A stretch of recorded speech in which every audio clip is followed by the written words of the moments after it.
Good evening. Welcome. I'm Johnny Mercier, and this is my channel, The Hand of History.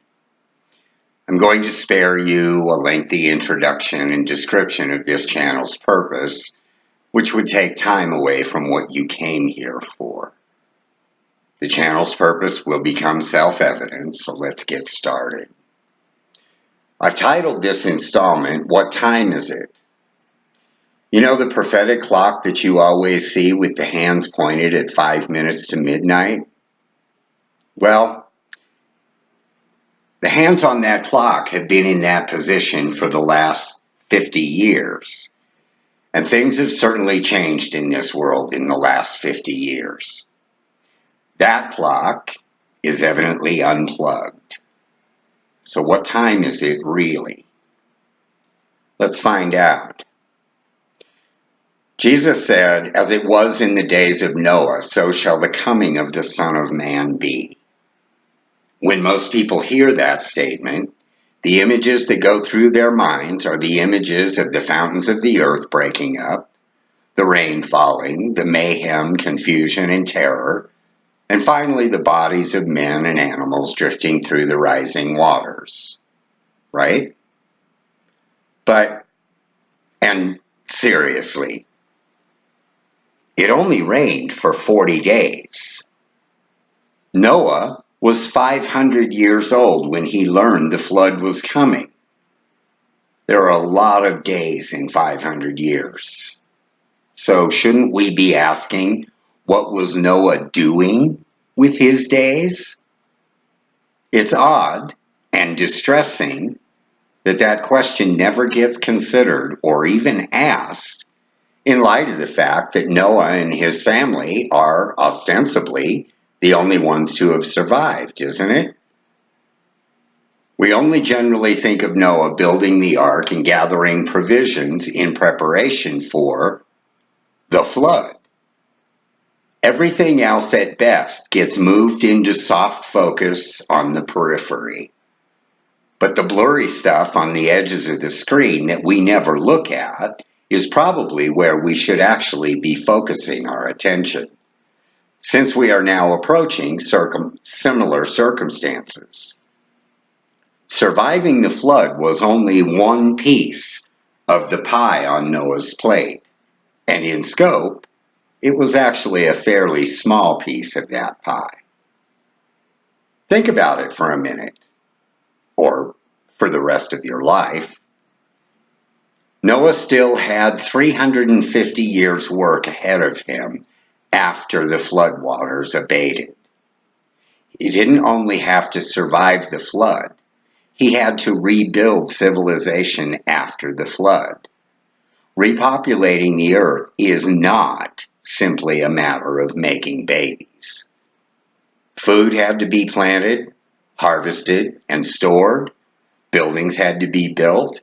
Roadways and waterways had to be engineered.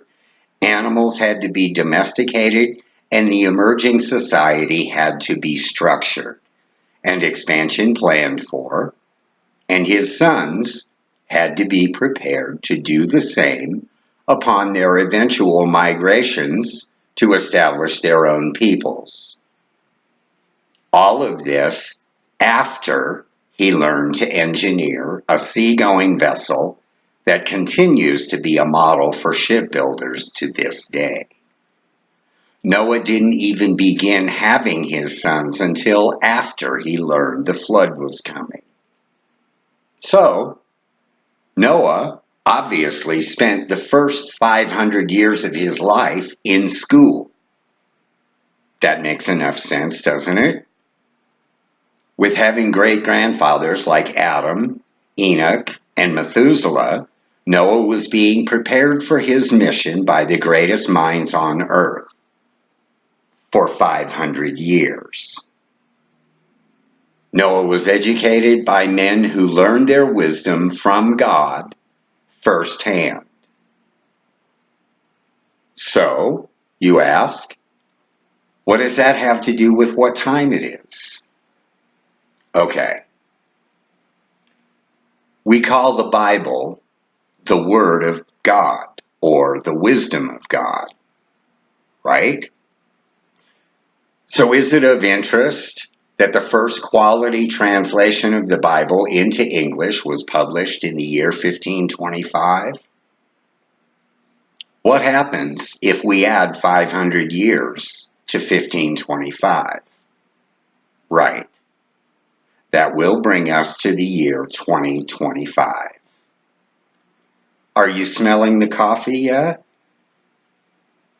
We also know that Noah required 100 years to build the ark before the flood occurred, meaning we have 100 years to go, right?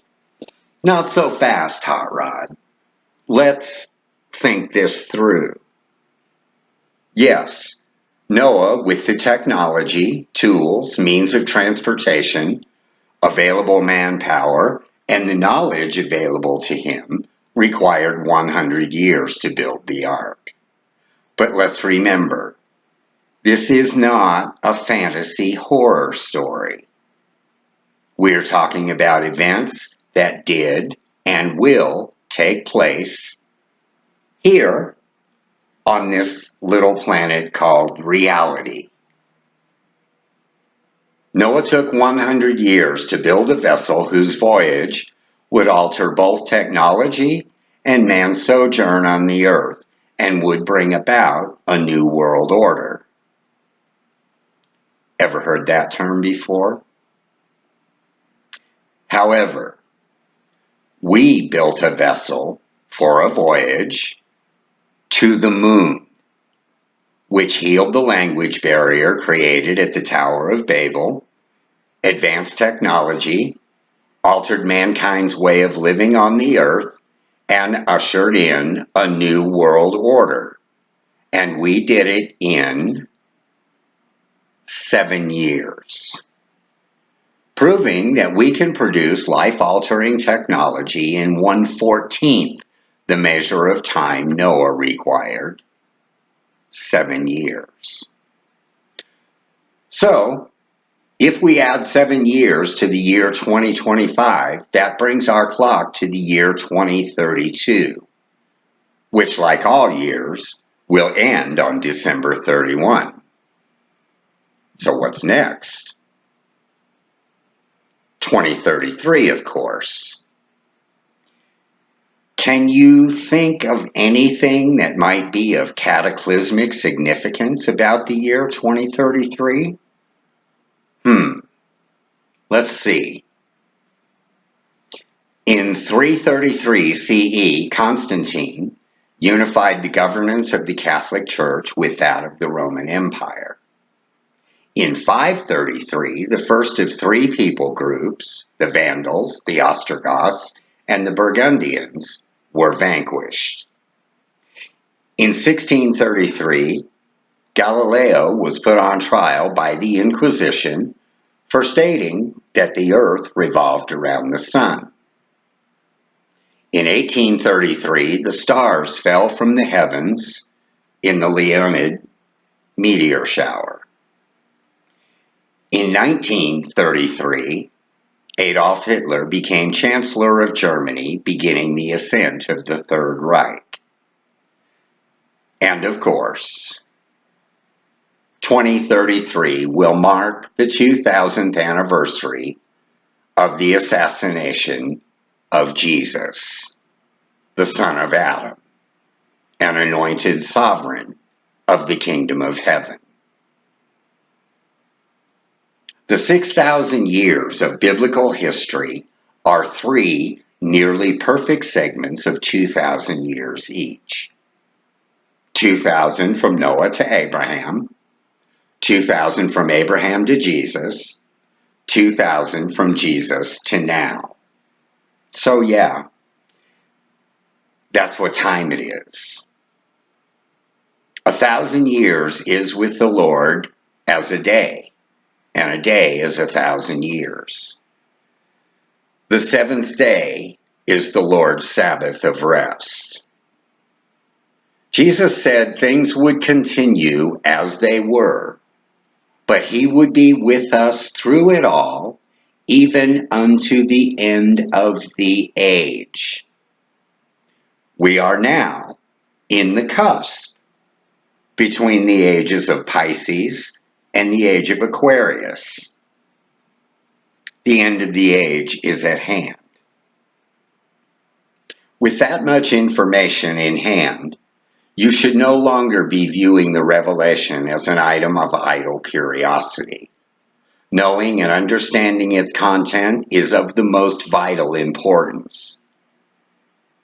I have prepared an alphabetical list of 25 rules of prophetic interpretation, which I will be happy to make available for your use.